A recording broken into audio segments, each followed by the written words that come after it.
Hello everyone, welcome back to SD canvas to a new video. তো আজকে কয়েকটা বিশেষ বিশেষ খবর, তার মধ্যে ডোমিসাইল নিয়ে শিক্ষামন্ত্রী, বিহারের শিক্ষামন্ত্রী একটা কথা আজকে বলেছে, সেটাও তোমাদের শুনে খুব ভালোই লাগবে, কারণ তোমাদের ভালো লাগার মতোই কথা। তা বাদ দিয়ে অনেকে আমাকে জিজ্ঞাসা করেছো, আগের একটা ভিডিওতে ইউ আর ফিমেল নিয়ে আমি একটা সেপারেট ভিডিও বানিয়েছিলাম, সেইখানে ফিমেল ক্যান্ডিডেটরা দেখে বলছে দাদা একটু মন খারাপ হয়ে গেল, কারণ আমরা ইউ আর ফিমেলে চান্স পাবো না, তুমি এরকমটা বলছো। তো সেইটা নিয়েও আমি কিছু কথা যেগুলো বলার রয়েছে সেই ভিডিওতে আমি বলেছিলাম, কিন্তু তোমরা হয়তো অনেকে লক্ষ্য করনি বা কি, সেটাও আমি খুব ভালোভাবে বোঝানোর চেষ্টা করব। আর আরেকটা কথা, একজন কমেন্টে জিজ্ঞাসা করেছে যে আপার প্রাইমারি সম্পর্কে জানানোর জন্য, কিন্তু আমি না তোমার কমেন্টটা ঠিক বুঝতে পারলাম না। তুমি হয়তো আগেও আমাকে বলেছো, সেখানে লিখেছো তুমি যে দাদা তোমাকে আগেও বলেছিলাম, কিন্তু সত্যি কথা বলতে আমার ঠিক খেয়াল নেই, বা আমি তোমার কমেন্টটা পড়ে ঠিক বুঝতে পারলাম না আপার প্রাইমারি তুমি কি জানতে চাইছো। মানে বিহারের 6 to 8 লেভেলের এক্সামের কথা কি জানতে চাইছো? সেটা যদি ভিডিওটা দেখো এখন, একটু আমাকে আরেকবার ক্লিয়ারলি জাস্ট জানিও, হোয়াটসঅ্যাপে হোক বা কমেন্টে হোক, আমি অবশ্যই তোমার মেসেজটা দেখবো। আমি না হয় তোমার মেসেজটা এখানে দিয়েও দেবো, তুমি যে কমেন্টটা করেছো। তো ঠিক আছে, আজকের ভিডিওটা শুরু করছি, আর দেখতে থাকো শেষ অবধি, সবকিছু বুঝতে পারবে যে কি কি ব্যাপার নিয়ে আলোচনা করছি।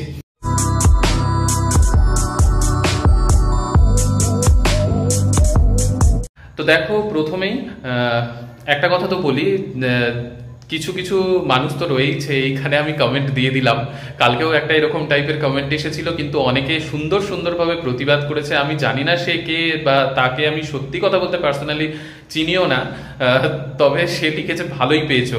আচ্ছা, আমি যে ইনফরমেশনগুলো তোমাদেরকে দিচ্ছি, আর সব থেকে বড় একটা কথা আমি আজকে এই ভিডিওতে বলছি, যে দেখো আমি জবের থেকে, এই জবের মধ্যে এসেছি সেই প্রথম দিন থেকে, জবের থেকে আমি বাড়ির থেকে জাস্ট জার্নি স্টার্ট করেছি, আমার জয়েনিংও হয়নি, সেই সময় থেকে আমি ব্লগ আপলোড করি এই বিহারের নিয়ে। তখন অনেক অনেক চ্যানেল বিহার সম্পর্কে কোনো হয়তো ইনফরমেশন দিতও না, ঠিক আছে, কারণ সেই সময় অনেকে এই ব্যাপারটা নিয়ে খুব একটা মানে ঘাটাঘাটি করেনি।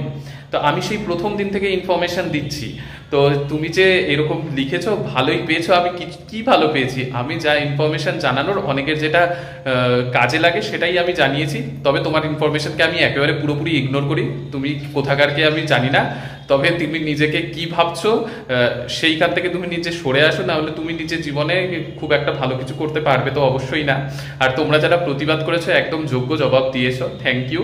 আর সত্যি কথা বলতে এই এক দুটো এগুলোকে ইগনোর করাই সত্যি কথা বলতে খুবই ভালো। তবে এদের কমেন্ট দেখে আমার হাসি পায়, সত্যি কথা বলতে আমার মন খারাপ হয় না, এরকম কমেন্টগুলো দেখে আমার হাসি পায়, ওই জন্য আমি এই কমেন্টগুলো শো করি।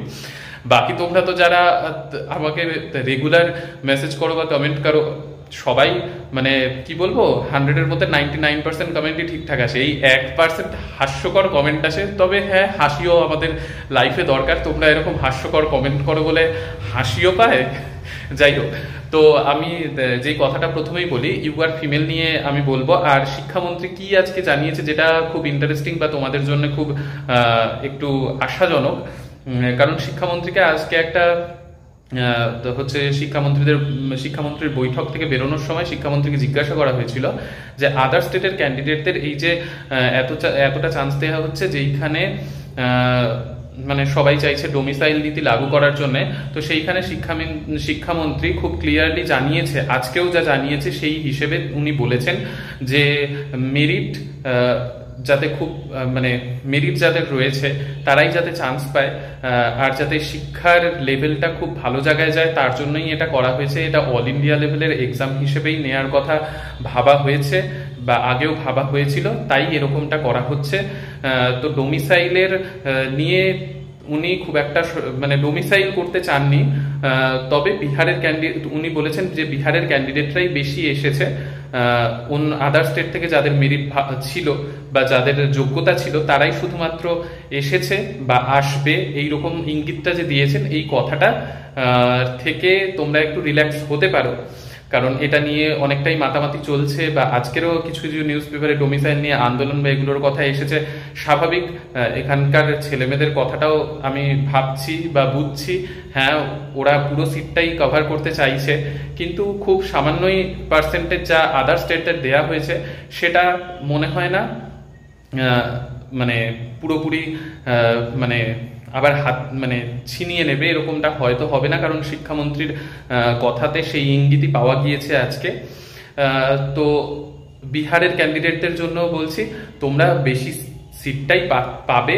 তোমরা যদি আমার ভিডিওটা দেখো, আমি একেবারেই তোমাদের এগেইনস্টে নয়, কারণ তোমাদের জায়গাতে মানে আসতে এসে চাকরি করার সুযোগ করে দিয়েছে, এটাই অনেক বড় ব্যাপার। তো তোমরাই অনেক বেশি মানে সিট তোমরা পাবে, কিছু অল্প সংখ্যক সিট আদার স্টেটের ক্যান্ডিডেটরা পাবে, তার জন্য তোমরা ওইটুকু সিট তো সব জায়গাতেই অনেক রাজ্যেই দেয়া হয়।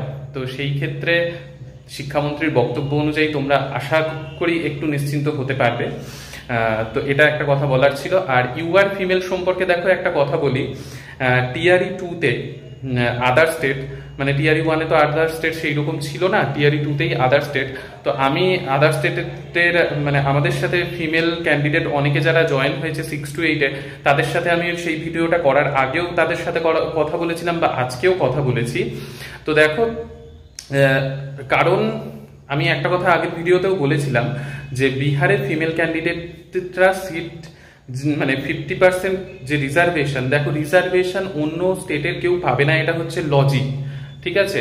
অন্য স্টেটের কেউ রিজার্ভেশনের ফেসিলিটিটা পাবে না বিহারে, এটা হাইকোর্ট থেকে বলা রয়েছে।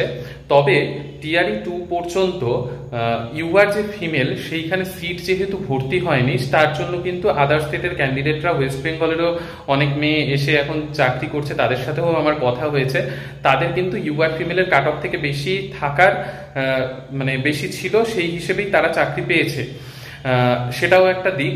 তবে আমি একটাই কথা বলবো যে তোমরা মানে অ্যাকচুয়াল ব্যাপার এটা নয়, সেখানে সিট খালি ছিল বলে সেইটা নেওয়া হয়েছে। এইবার সিট খালি থাকবে কিনা আমি জানি না, তবে থাকলে সেই ইউআর ফিমেলের কাট অফের বেশি থাকলেই তোমরা মানে ইউআর ফিমেলে যেতেও পারো। এবার সেটা পুরোপুরি সরকারের ওপর কি করবে, কারণ রিজার্ভেশন আদার স্টেটের ক্যান্ডিডেটদের দেয়া চলবে না, কারণ এই নিয়ে আন্দোলনও চলছে, অনেক কিছু চলছে। এবার আগের পর্যন্ত কিন্তু দেয়া হয়েছে টিআরই 2 পর্যন্ত, তো সেটা একটা ব্যাপার।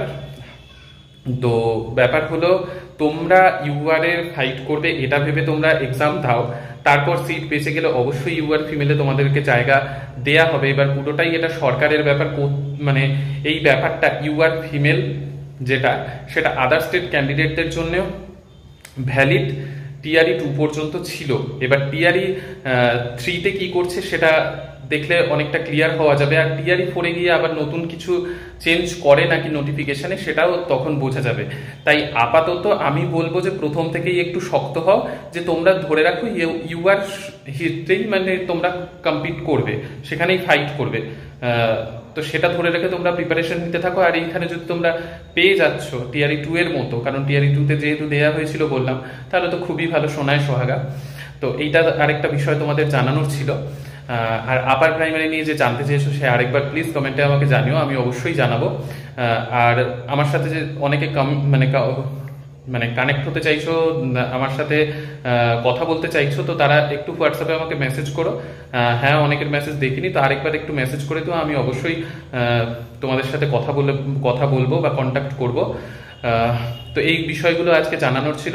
তো ভালো লাগলে অবশ্যই লাইক, শেয়ার, সাবস্ক্রাইব করো। নেক্সট ভিডিওতে আবার তোমাদের সকলের সাথে দেখা হচ্ছে। সুস্থ থেকো, ভালো থেকো।